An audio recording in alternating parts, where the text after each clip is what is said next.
Assalamualaikum warahmatullahi wabarakatuh. Saya Iva Mawadah, calon guru penggerak angkatan 9 dari SMA Negeri 2 Lumajang.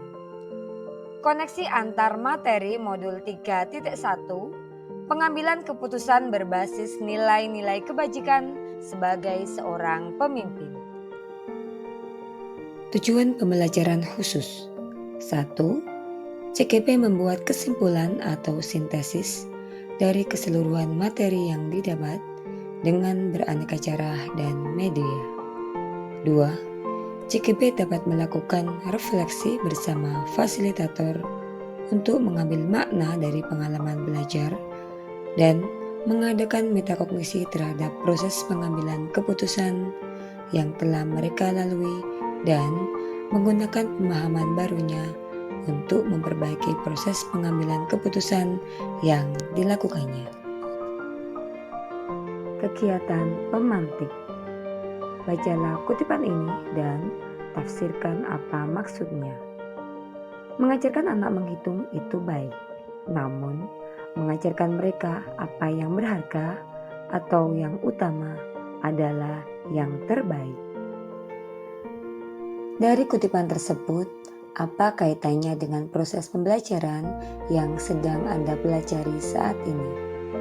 Hal dasar atau utama yang sangat penting dikuasai murid selain ilmu-ilmu lain yang juga penting yaitu etika yang mengajarkan nilai-nilai kebajikan.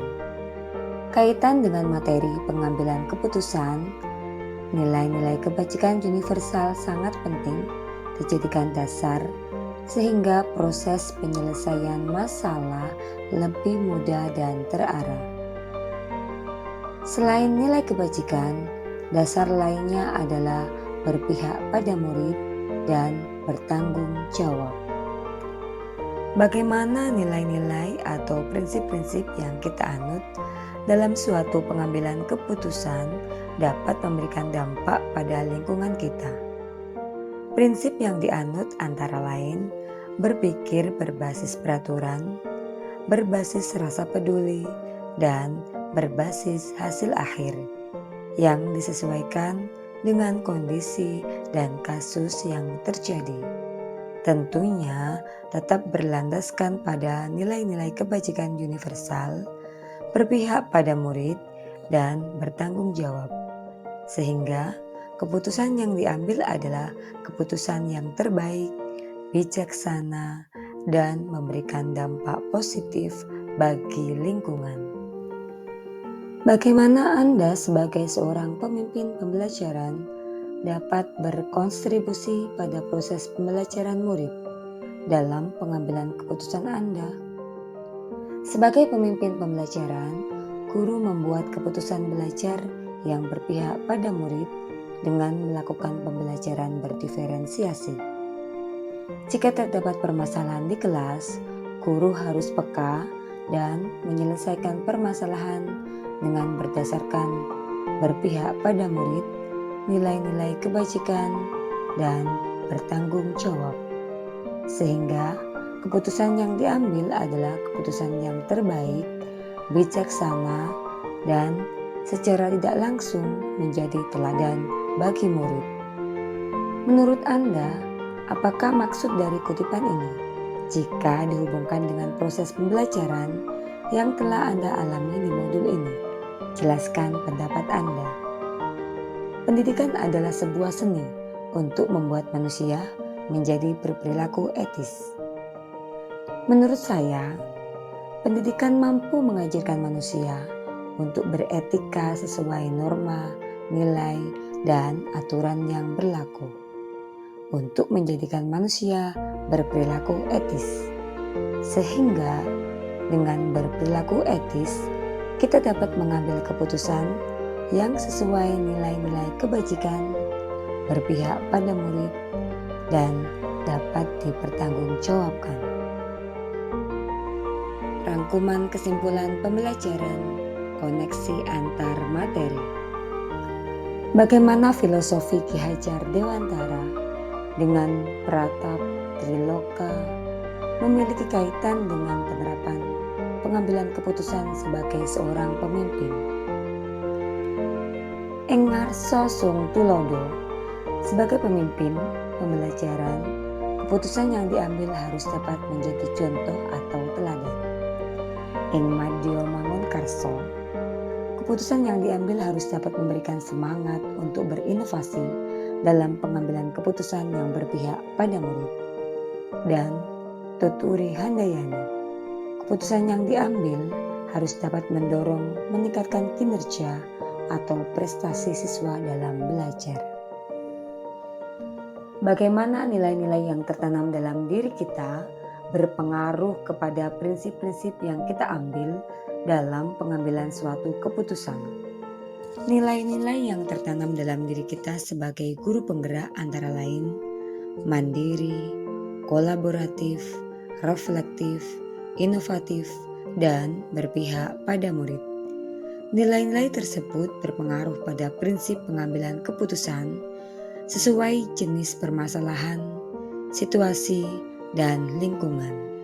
Sehingga keputusan yang diambil harus berpihak pada murid berdasar nilai-nilai kebajikan universal dan dapat dipertanggungjawabkan.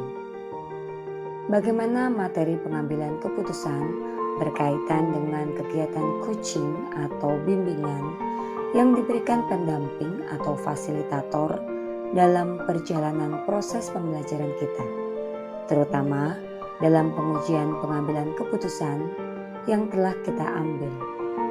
Apakah pengambilan keputusan tersebut telah efektif? Masihkah ada pertanyaan-pertanyaan dalam diri kita atas pengambilan keputusan tersebut? Hal-hal ini tentunya bisa dibantu oleh sesi coaching yang telah dibahas pada sebelumnya.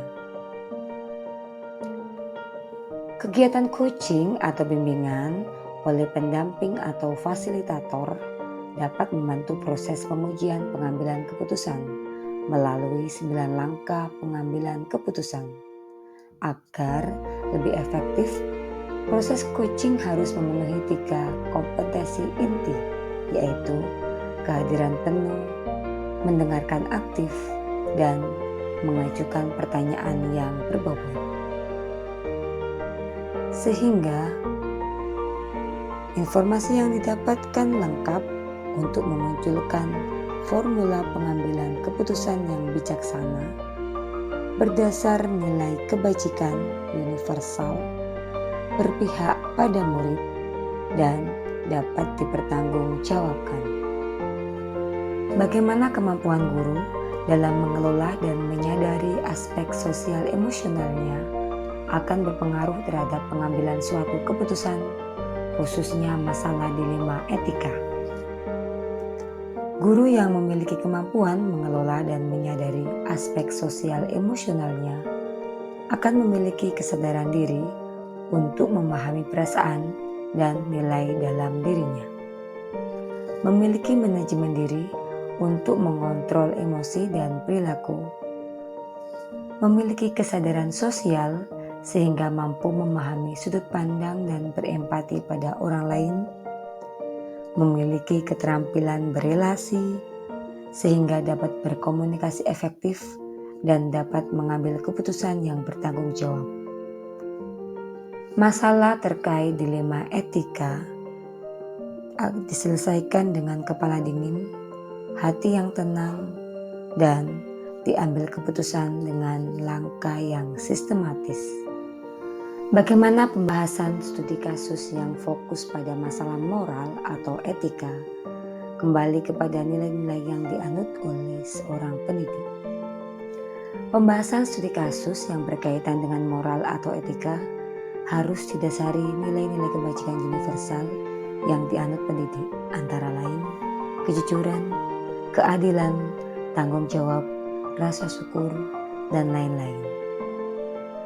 Kasus dilema etika harus dianalisis menggunakan paradigma, prinsip, dan 9 langkah pengujian dan pengambilan keputusan berdasar nilai-nilai kebajikan universal. Bagaimana pengambilan keputusan yang tepat? Tentunya berdampak pada terciptanya lingkungan yang positif, kondusif, aman, dan nyaman. Pengambilan keputusan yang tepat harus dilakukan dengan cara yang tepat, berdasarkan nilai-nilai kebajikan universal dan disesuaikan dengan situasi. Hasil keputusan yang tepat akan berdampak pada terciptanya lingkungan yang positif, kondusif, aman, dan nyaman, sehingga semua pihak mendapat solusi atas permasalahan yang terjadi. Apakah tantangan-tantangan di lingkungan Anda untuk dapat menjalankan pengambilan keputusan terhadap kasus-kasus dilema etika ini? Adakah kaitannya dengan perubahan paradigma di lingkungan Anda? Tantangan yang ada di lingkungan saya diantaranya tentang budaya atau kebiasaan. Saat pengambilan keputusan masih terkait dengan kebiasaan, sehingga hasil keputusan tidak relevan. Perlu adanya perubahan paradigma. Seharusnya paradigma yang diterapkan adalah kebenaran lawan kesetiaan, sehingga keputusan yang diambil dapat dipertanggungjawabkan. Apakah pengaruh pengambilan keputusan yang kita ambil ini dengan pengajaran yang memerdekakan murid-murid kita? Bagaimana kita memutuskan pembelajaran yang tepat untuk potensi murid kita yang berbeda-beda? Keputusan yang kita ambil harus berpihak pada murid.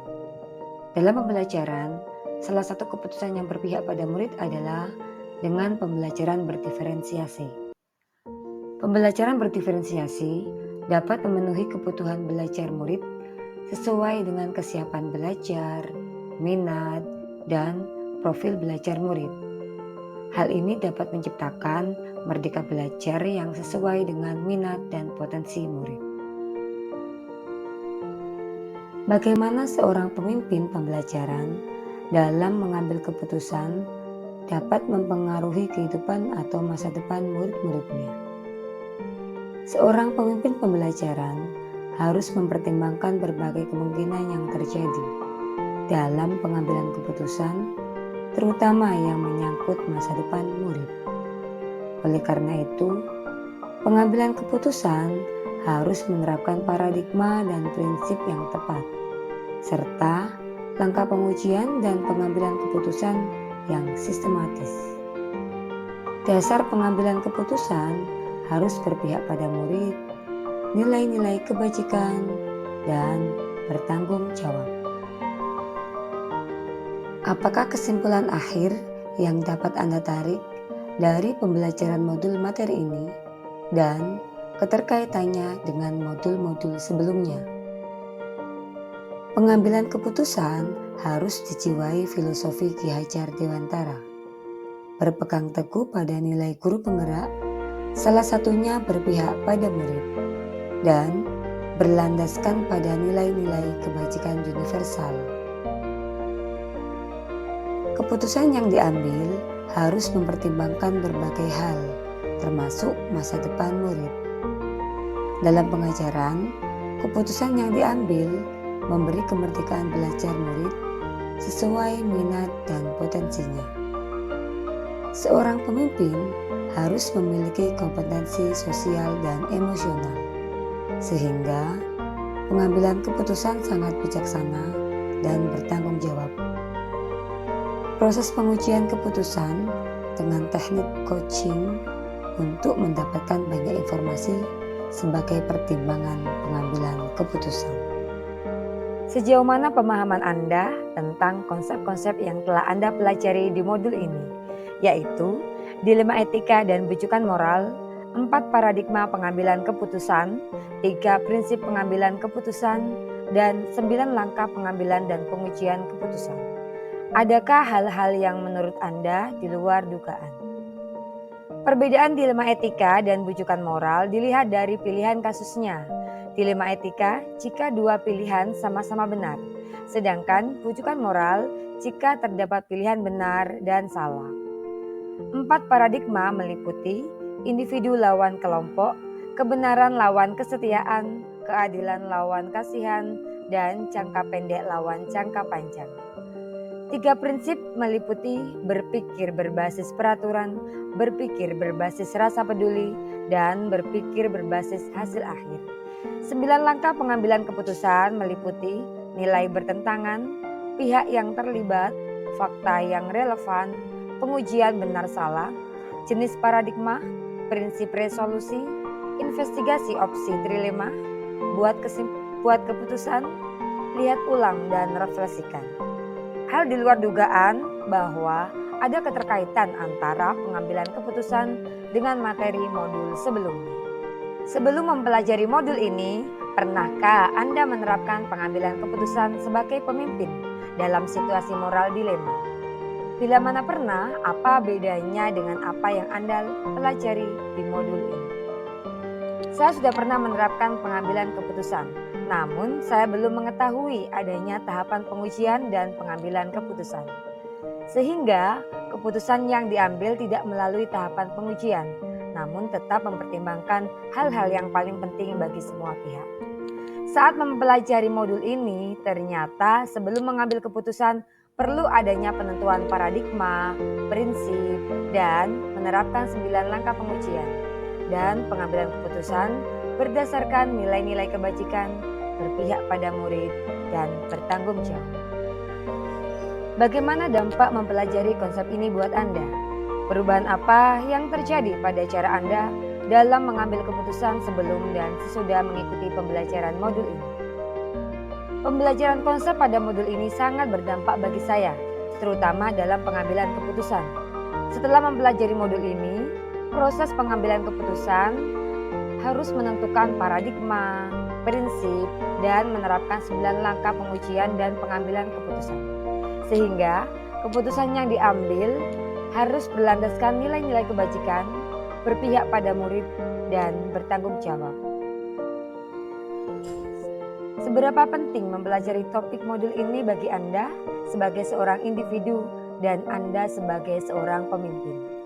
Topik pada modul ini sangat penting untuk dipelajari, baik sebagai individu maupun sebagai pemimpin, sehingga mampu membuat keputusan yang berlandaskan nilai-nilai kebajikan, berpihak pada murid, dan bertanggung jawab. Demikian paparan koneksi antar materi pada modul 3.1. Terima kasih, salam dan bahagia. Wassalamualaikum warahmatullahi wabarakatuh.